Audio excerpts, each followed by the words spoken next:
What up, gang? You already know it's gang gang gang. All day every day. But today we are heading to Iraq to talk about Uday Hussein, the playboy, murderer, and sadist extraordinaire. Saddam's elder son left no shortage of people with horror stories to tell in his wake.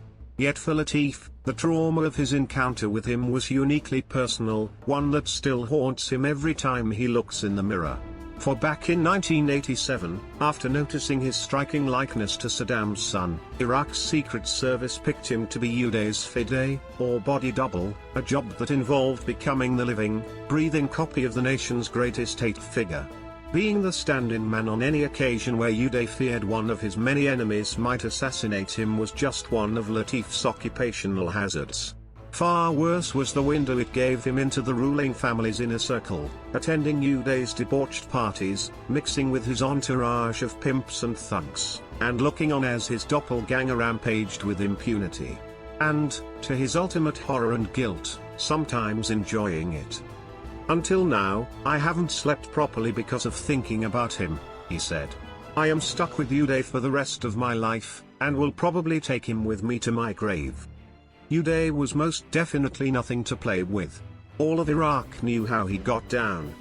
Uday would rape brides before their wedding ceremonies. He snorted kilograms of heroin.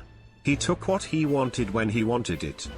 When it was wartime, Uday would use a carving knife to stab to death Kamal Hanna, his father's personal pimp, at a party attended by the wife of the then Egyptian president, Hosni Mubarak.